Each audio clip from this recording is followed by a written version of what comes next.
Right Mounika, new year అయితే enter అయిపోయింది. దీనికి తగ్గట్టుగానే ఇప్పటికే నగరవాసులందరూ కూడా చాలా హ్యాపీగా ఈ న్యూ ఇయర్ ని సెలబ్రేట్ చేసుకుంటున్న పరిస్థితి కనిపిస్తుంది. అండ్ అంతేకాకుండా ఇక్కడ మనం రోడ్ పైన కూడా చూడొచ్చు, ఫ్లైఓవర్స్ క్లోజ్ చేయడంతోనైతే చాలా వరకు ట్రాఫిక్ జామ్లు అయితే ఏర్పడుతున్నాయి.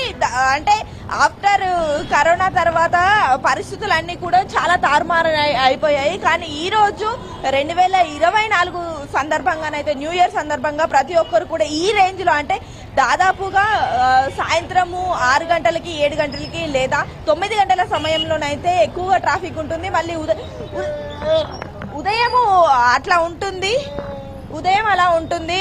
సో కానీ ఇప్పుడు పరిస్థితి ఎలా ఉంది అని అంటే, అసలు ఇది పగల రాత్రిరా అనే విషయం కూడా అర్థం కాని రేంజ్ లోనైతే ఈ రోజు ఇక్కడ న్యూ ఇయర్ వేడుకలు జరుగుతున్నాయి. చాలా వరకు కూడా ఫ్లైఓవర్స్ క్లోజ్ చేయడం తోటి పూర్తి స్థాయిలో నగరంలో ఒక విధంగా జనసందోహం అనేది స్తంభించిందనే చెప్పుకోవాలి. ఎందుకంటే ఎక్కడ చూసినా కూడా ట్రాఫిక్ బీభత్సంగా ఉంటుంది. చిన్న గల్లీని కూడా వదిలిపెట్టకుండా ఎవరైతే న్యూ ఇయర్ వేడుకలు జరుపుకునే వారు ఉన్నారో వారందరూ కూడా రోడ్లపైకి వచ్చి తమ ఆనందాన్ని వ్యక్తం చేయడంతో పాటు రోడ్లపైన కూడా కేకులు కట్ చేస్తున్న పరిస్థితి కనిపిస్తుంది. ప్రస్తుతం మనమైతే కొత్త సచివాలయం దగ్గరనైతే ఉన్నాము. ఇక్కడ చూసుకున్నట్లయితే ఇప్పుడే ఫ్లైఓవర్ ని ఓపెన్ చేశారు. ఎందుకంటే ట్రాఫిక్ చాలా ఎక్కువగా ఉండడంతో ఫ్లైఓవర్ ఓపెన్ చేశారు. దీంతో కొంతవరకు ఇక్కడ ట్రాఫిక్ అనేది క్లియర్ అవుతున్న పరిస్థితి కనిపిస్తుంది.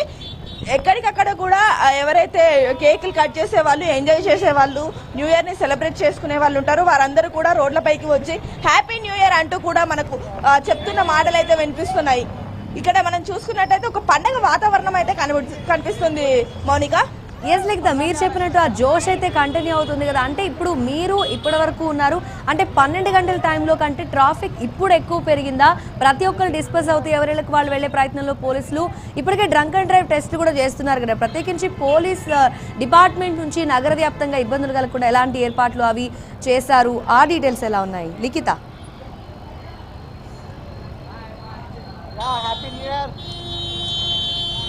రైట్ మౌనిక, ఎక్కడ చూసినా కూడా చాలా వరకు పోలీస్ బందోబస్తులు అంటే పబ్బుల వద్ద కావచ్చు, క్లబ్ల వద్ద కావచ్చు, చాలా వరకు పోలీస్ బందోబస్తు ఏర్పాటు చేయడంతో పాటు డ్రంక్ అండ్ డ్రైవ్ టెస్టులను, అలాగే డ్రగ్స్ కి సంబంధించిన టెస్టులను కూడా చేస్తున్నారు. స్పీడ్ కి సంబంధించి కూడా ఎప్పటికప్పుడు కూడా పోలీసులు మానిటర్ చేస్తున్న పరిస్థితి కనిపిస్తుంది. ఎక్కడికక్కడ కూడా చెక్ పోస్టులను ఏర్పాటు చేయడం జరిగింది.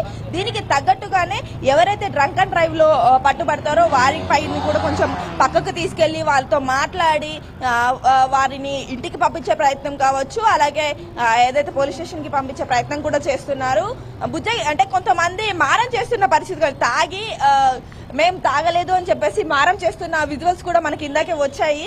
కొన్ని ప్రాంతాల్లోనైతే ఈ ఏవైతే టెస్ట్ కిట్లు ఉంటాయో డ్రంక్ అండ్ డ్రైవ్ కు సంబంధించింది అవి పనిచేయని పరిస్థితి కూడా కనిపిస్తుంది. అంటే ఈ రోజు కీలకంగా చాలా మంది డ్రింక్ చేస్తూ ఉంటారు. పండగ వాతావరణం కాబట్టి న్యూ ఇయర్ సెలబ్రేషన్స్ లో భాగంగా ఎక్కువగా మద్యాన్ని తీసుకుంటూ ఉంటారు. అంతేకాకుండా ఈ హ్యాపీనెస్ ని ఫ్రెండ్స్ తో పంచుకునేందుకు బయట కూడా ఎక్కువగా తీసుకుంటారు. అట్లాంటి సిచ్యువేషన్ లోనేమో ఇక్కడ మనం చూసుకున్నట్లయితే ఈ కిట్లు పని చేయకపోవడం కొంత ఆందోళనకర పరిస్థితి అనే చెప్పుకోవచ్చు. Right Likhitha, thank you. Overall గా మనం ఇప్పుడు కనుక చూస్తే 12